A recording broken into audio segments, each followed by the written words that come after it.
زیارت نامهش بیسدوک الذين بذلوا مهجك. السلام عليك يا روح الله الإمام الخميني العظيم وعلى ولديك الطاهرين مصطفى الشهيد. زيارة نامش بيسدوك وبذلت مهجتك في سبيلك ليستنقذ عبادك من الجهالة وحيرة الضلالة. وهل ينجدي إمام حسين في بزيارة 40 يعني رسول الله وذرية وسيا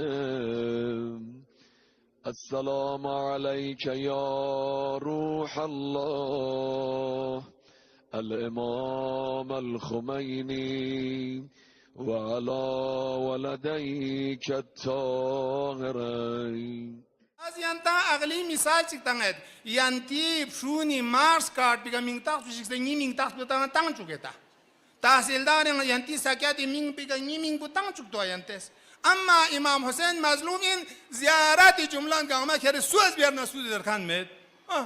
این مظلوم و حال اینکه نفس جمله بخورم مستلزم کی بین چی کی بین چونکه آقای فیقبو موت طبیعی کرگل خانین شهید مسومین ایک ازرد و بازالتا موجاتا کهران شهید سوسه سینگ شاق بو خدا ایلمی تانس بین گار تانس بین که نفس جمله کنم که نونگا آمده هم توت در بدار بین دیزی مداریو دی کاروان شد کنی روحانیونی که این خونیز دیم یقدار بزر برگوشین دی چوزخان این توک نظر برگوشین دی زر بمین مابوز زده مابوز هم مزر باز هم مزر صرف چوزخان این توک زر دیگه امین کنته تشخیص تمجین مایا دیو چوز غلال لازمی بارگوش یک مجتهد چیا قبول بنا خوری جگه کجک برگوش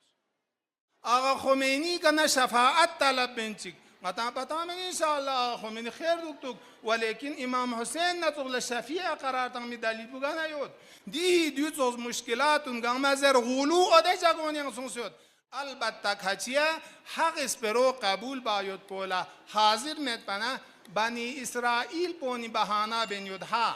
در این نتیجه میں این کچیگا قول حق قبول باکوان بهانه مرحیت میں چیز نیود نجاف سکا دوک سے نگا دوک سے کوئنس کلیپ چوت زره داره نگا چند دیگه یون سدیون شک ساقدام سدیون چند بیون سر رهره نیرش نیکا زره تانا